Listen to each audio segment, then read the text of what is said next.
Hi, I'm Steve Wilson, and I think it would be interesting to give you a history of Conquest and Conquest Beach particularly.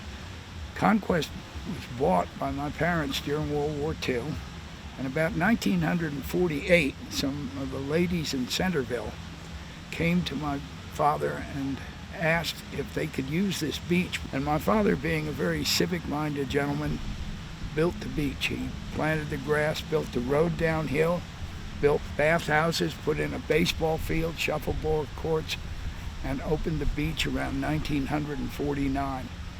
And it was immediately very popular. So my father then died, unfortunately, in 1966.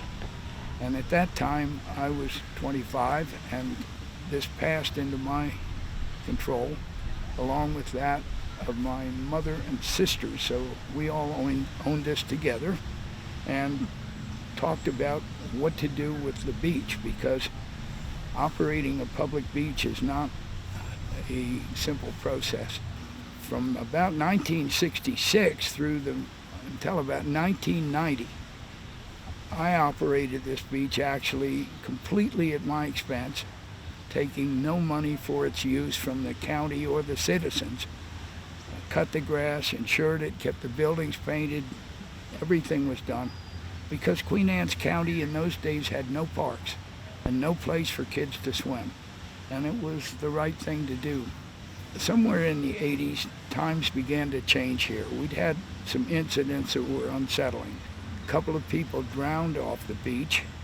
Insurance became very, very difficult to acquire because nobody wanted to insure a private individual operating a public beach. And on top of that, the pickup, people would call you up and want a toilet unstopped or lost their wristwatch or what have you. It was quite an operation to keep going, but I did it for 30 years, and we never took a dime for doing it for the public. About 1990, the times had begun to change, and now the beach got vandalized. Somebody came in, smashed up the bathhouses, breaking the toilets, breaking the windows. We fixed it. A few months later, same thing again, and now some madman came with a hammer and knocked the entire brick barbecue into a heap of pink dust. It had really become impossible to have it open to the general public at all times.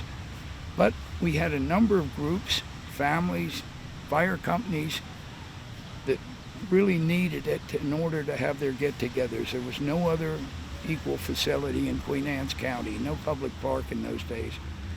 So we opened it back up to groups, which proved to be a very workable and manageable situation. Now in the 90s, Queen Anne County not having any parks, and the state decided that citizens needed parks, and the first one they would put into the system would be something if they could arrange it with my family, and we got together and over a period of time made all of Conquest a park, this particularly being the central part of it.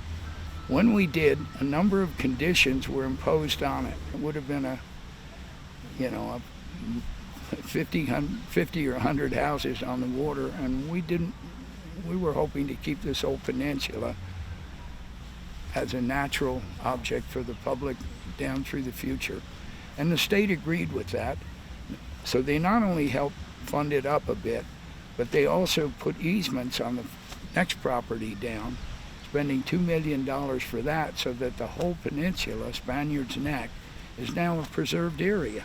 In the acquisition, the county concluded to make one of the agreements of acquisition that this particular facility would be, as I had operated now, by reservation only, which meant groups, so that they didn't wind up with the difficulties we'd had. They were well aware of the problems that arise when you have a secluded facility with no maintenance and no policing or safety personnel for a beach.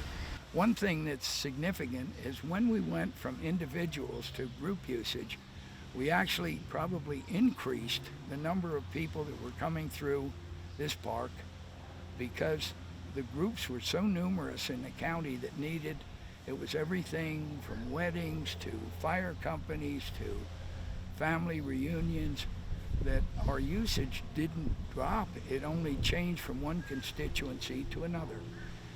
And by the late 90s, maybe 2000, it became very clear that the county also needed a beach that was open for individual usage.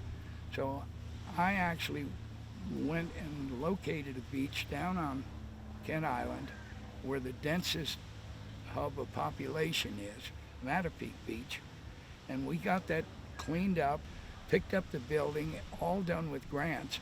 And then it was open to the general public. So we have a public, general, open to everybody beach, and we have a beach that's for group usage. One thing you might note is that every 4 years on election time, there are always a bunch of claims that come up by individuals who want to get elected of things that should be done. Often there are things that can't be done or won't be done because they're not practical. At the moment, there's a free Conquest Beach, open it up. The beach is open.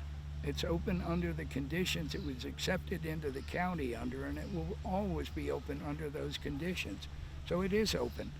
And you will note that different individuals who are currently trying to find their way on board the county commissioner desk are offering a number of different proposals, we'll call them, which are absolutely not possible to have happen. And that's part of democracy. It's what goes on every 4 years. It should go on. And this is the response to it, the accurate truth. So this park is open and will be open to groups for generations to come, and will continue to be very heavily utilized as it is now forever.